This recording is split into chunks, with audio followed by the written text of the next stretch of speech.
ఈ కార్యక్రమానికి చేసినటువంటి వైఎస్ఆర్సీపీ కుటుంబ సభ్యులందరికీ, అదేవిధంగా వేదికను అలంకరించినటువంటి పెద్దలు, ఈ కార్యక్రమానికి ప్రత్యేకంగా వచ్చిన అందరికీ, అట్లాగే నాని అన్నయ్యకి అందరికీ కూడా హృదయపూర్వక నమస్కారం.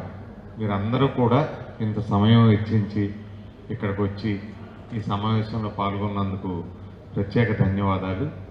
ఇప్పుడు మనందరి మీద ఒక ప్రత్యేకమైనటువంటి బాధ్యత ఉంది. మనం వార్తల్లోనో లేకపోతే టీవీల్లోనో పరకాల ప్రభాకర్ గారు మాట్లాడినవి, ఇటువంటి అనేక రకాలైనటువంటి వార్తలు చూస్తూ ఉన్నాం. వాటికి ప్రభుత్వం నుంచి కానీ బాధ్యత కలిగిన వాళ్ళు కానీ ఎవరు ఒక్కళ్ళు కూడా ఖండనివ్వాల. అంటే ఏదో జరిగింది అనేది ప్రూవ్ అవుతూ ఉంది. ఇంకొకసారి ఇటువంటి జరగకుండా ఉండాలంటే మనందరం కూడా ఈసారి అప్రమత్తంగా ఉంటాం, ఓటర్ లిస్ట్ చెక్ చేసుకోవటం. దానికోసమనే ఈరోజు మనం ఈ కార్యక్రమాన్ని పెట్టుకోవడం జరిగింది. మొట్టమొదటిసారిగా మనం ఈ బూత్ లెవెల్లో పనిచేసుకున్నట్టయితే రేపు వచ్చే స్థానిక సంస్థల ఎన్నికల్లో కూడా మనకు పనికొస్తుంది. కాబట్టి మీకు 24 అవర్స్ మన ఆఫీస్ నుంచి కానీ నా నుంచి కానీ సహాయ సహకారాలు ఉంటాయి.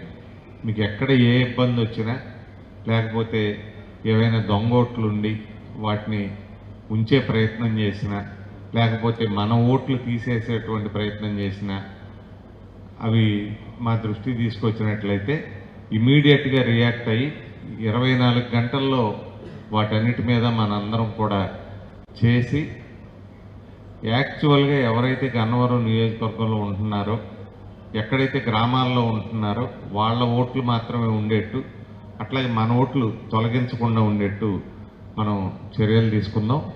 దీనికి నేను మీ అందరికీ కూడా మన ఆఫీస్ ద్వారా కానీ నా ద్వారా కానీ ఖచ్చితంగా అందుబాటులో ఉండి మనందరం ఈ కార్యక్రమాన్ని పూర్తి చేసుకుందామని చెప్పి తెలియజేసుకుంటూ, ఈ కార్యక్రమానికి వచ్చిన నాని అన్నకి, అశోక్ బాబు గారికి, రెడ్డి గారికి అందరికీ కూడా ప్రత్యేక ధన్యవాదాలు.